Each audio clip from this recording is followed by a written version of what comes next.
So what does any of this have to do with Father's Day? Maybe a couple of things. Imagine a man whose very life is endangered because a natural disaster, an earthquake, has freed the prisoners he was guarding, and he is so afraid, so certain that he will be blamed, so sure the consequences will be so severe, perhaps even excruciating death, he is ready to kill himself on the spot. Then he discovers an amazing transformative power which he allows into his life, turning everything upside down. And suddenly, he no longer wants to kill himself. He wants to share what he has found with his whole family. He wants them to find this transformative power in their lives that he has found in his own. He wants them to encounter the God who has encountered him, to experience the life-giving, life-changing relationship that has lured him into a whole new way of being. So he takes Paul and Silas out of the jail to his very own house to share and celebrate with his family, to sit together at table enjoying a meal, enjoying fellowship, enjoying relationship.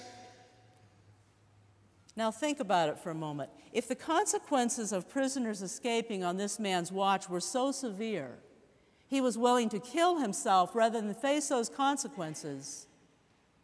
Can you even imagine what would happen if he were caught taking Paul and Silas to his home in the middle of the night for a family meal after he has cared for them and have a big party with them and his family?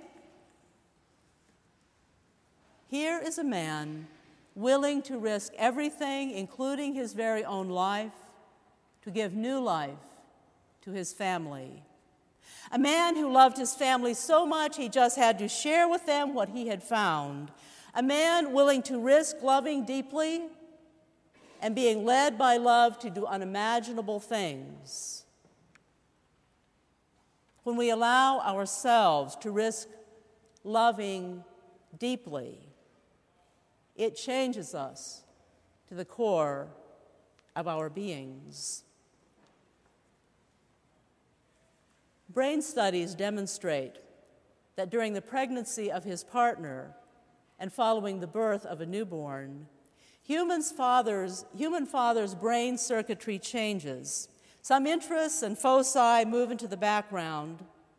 Auditory circuits enhance in order to hear baby cries. And I have to admit here, David became more skilled than I in determining what every single baby cry actually meant. But the brain chemistry and circuitry changes also to focus the human father on protecting the mother and infant during these vulnerable stages of life. So in a way, maybe the jailer was just being a dad, just doing what dads do for the well-being of their families. But it isn't just his family that brings out this jailer's care and compassion. He goes against the trends of the day, the standard operating procedure of his workplace, the rules of the prison, to provide tender, compassionate care for Paul and Silas, tending to their medical and physical needs, taking them out of the prison to his very own home, welcoming them into his own family, providing fatherly love and compassion not only to his family, but to Paul and Silas as well. His compassion toward these prisoners wasn't likely to get him a promotion, but more likely, if he got caught, some pretty serious consequences. But the consequences of loving went beyond the workplace. Here is a man willing to risk himself even for the stranger, a man, again, being led by love to do unimaginable things. When we allow ourselves to risk loving deeply, it changes us to the core of our beings. Risking love is no easy task, and it will change your life forever. On the day Cameron was born, I had been awake for many, many hours. After she arrived and the adrenaline rush subsided and both of us were somewhat settled, I began to give in to my tiredness. Knowing this beautiful new addition to our family needed attention and care, it was freeing and comforting to see father and daughter beginning to bond face to face as I drifted in and out of much-needed sleep. I'd wake up to see David cuddling Cameron, looking adoringly into her eyes, smiling proudly and lovingly, and I would know it was safe and okay for me to drift off again into sleep.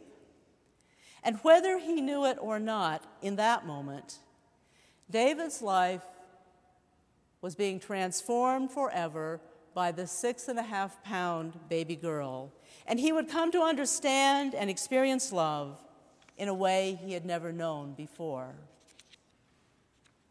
It's risky to love in this kind of way, allowing oneself to be drawn so completely into the life of another human being of any age, so profoundly impacted by every aspect of another's life, so ready to put yourself on the line for the well-being of the ones you love.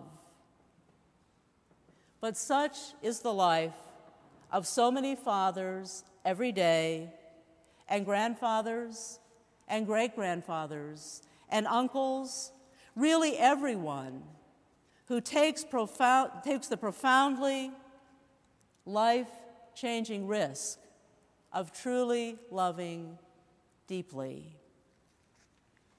Risking love, really, is what life is all about. Thanks be to God.